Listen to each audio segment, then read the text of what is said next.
Welcome to Shomach Shov on the Daf. The month of Av is sponsored by the Einhorn family, Rav Naftali ben Rav Yecheskel. We're holding Chulin Daf Tzadik Beis, and the Gemara towards the end of Amud Aleph brings the Am Yisrael is mashul to a geffen, to a vine, and the shkolos, the actual grapes, is a Tamil Chachamim, and the olin, the leaves, are Amei Haaretz. And the Gemara goes on and says, Sholchu Misan, they sent from Eretz Yisrael, Libayi Rachmim is Kalyo al Alyo. The shkolos, the grapes, should daven for the leaves, which means that the Chachamim should daven for the Amei Haaretz, till Malay Alyo lemiskai miskalyo. Without the leaves, you don't have kiyun for the fruits. You need to have the Amei Haaretz taking care of the Tamil Chachamim. Now, in the Gemara in Tainis, the Chav Gimel Old Base, there it says, Hanu biryoine dehave b'shivuson.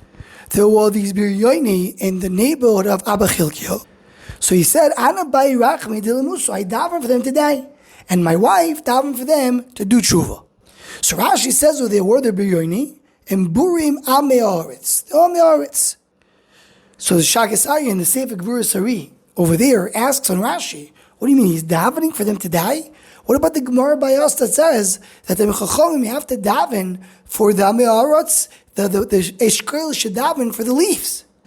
So he brings Rashi a different place that says Biryoin is Pritzim, meaning people that are just bullies and terrible people. And he adds maybe there's two levels of Amei Haaretz. There's Amei Haaretz, which connects to the Chacham, and that you have to daven for. And there's Amei Haaretz, which come against the Chacham, and then maybe there is outside to daven for them to die.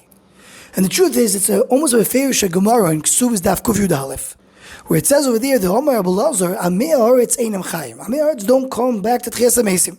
And it says,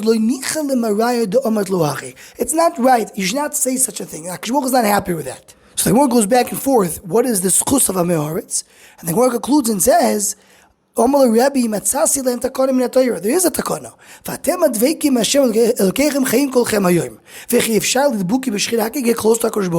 How can you get connected to HaKadosh Baruch Hu?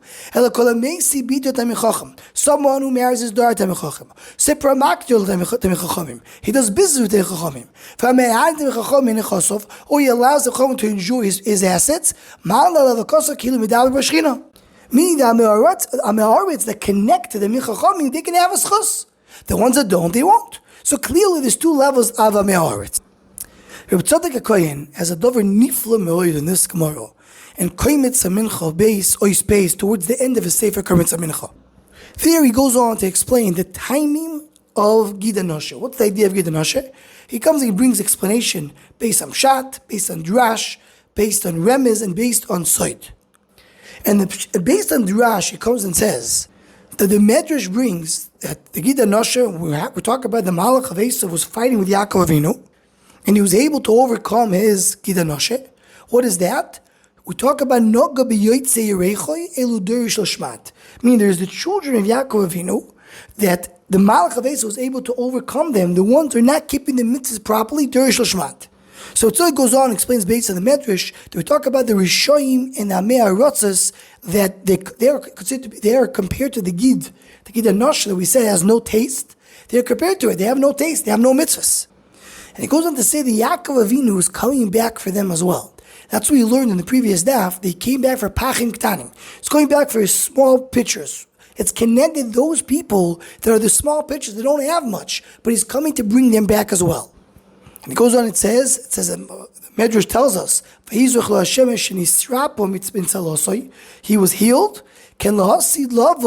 All these Rishoyim and Amei Haaretz will come back. And he continues, he brings the Chazal Sefer HaZoyar that says that we talk about the Yerech, the thigh, where you have Gid Ha'nashe, that's Samchei Orais. Those are the ones that the Torah leans on them. He says that's exactly our Gemara, that the Chachamim depend on the Amei Haaretz. And then he adds, it's a Seder, so he brings in many places, that any Agadato that is brought down any place in Shas, it's not a coincidence that it's there. If it's there, it's because it belongs to there. It says this Agata that we're mentioning over here, that the Amei Haaretz are the ones that are protecting the Tamil Chachamim, that it belongs to Perek Gid Ha'nashe. Because Gid Ha'nashe is a reference to the Amei Haaretz. And what is their schus? The fact that they're Ma'ami Tamil Chachamim. That's what he mentioned, Dafka in this Perek. This Agata belongs here specifically. V'hayin sham dvarav hamukim v'harukim. They have to do a lot with many of the gatas of this parak.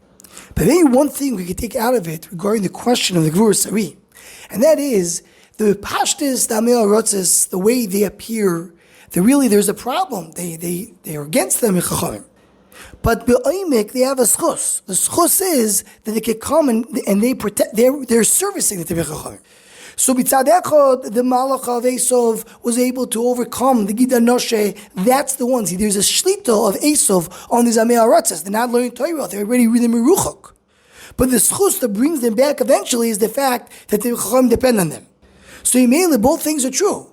There is a pchina of Amei Rotzes that there's Dorish Shema, that there's a shlita of Esov on them. But mitzad sheni, they have the schus that we mentioned in our Gemara, which Yaakov Avinu is coming to explore and bring out.